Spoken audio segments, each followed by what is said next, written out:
અમરેલી ભાજપના નેતા વિપુલ દુધાતે ભ્રષ્ટાચાર મામલે મુખ્યમંત્રીની રજૂઆત કરી.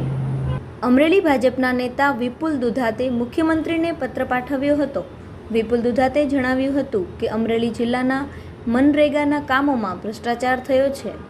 ગ્રામીણ શ્રમિકોની રોજગારી માત્ર 1-2 તાલુકામાં ફાળવવામાં આવી છે.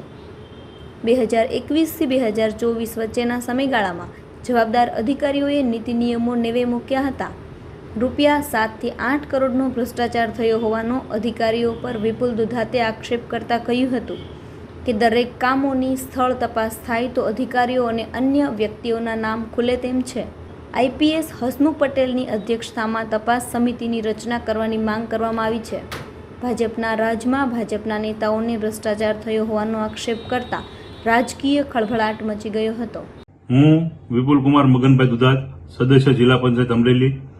આપણા આદરણીય મુખ્યમંત્રી શ્રી ભૂપેન્દ્રભાઈ પટેલને મેં એક પત્રથી રજૂઆત કરેલી છે કે અમરેલી જિલ્લાની અંદર જે મનરેગાના કામો થયા છે એમાં જે શ્રમની રકમ થાય તેના 40% રકમ ગામડામાં વિકાસના કામો માટે ફાળવવામાં આવતી હોય છે. જે અમરેલી જિલ્લાની અંદર 2021થી 2024ની વચ્ચે જે કામો થયા છે તેમાં અમુક તાલુકાની અંદર અને એના અમુક ગામડાઓની અંદર જ આ કામો ફાળવવામાં આવેલા છે. અને જે કામો નીતિ નિયમો ને નેવે મૂકી અને ફક્ત બિલ બનાવવા માટે કરવામાં આવ્યા હોય તેવી લોકચર્ચા છે.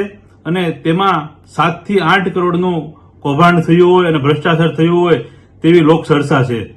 અને આમાં જો તપાસ કરવામાં આવે તો ઘણા બધા અધિકારીઓ નામ ખુલે તેમ છે. તો માન્ય ભૂપેન્દ્રભાઈ પટેલ પાસે મારી એટલી જ માંગણી કે આઈપીએસ હસમુખભાઈ પટેલ સાહેબની અધ્યક્ષતામાં એક તપાસ કમિટી રચી આમાં સત્ય લાવવાનો પ્રયાસ કરવો જોઈએ અને જે અધિકારીઓ સામેલ છે તેને નિયમોનુસાર કાર્યવાહી થવી જોઈએ.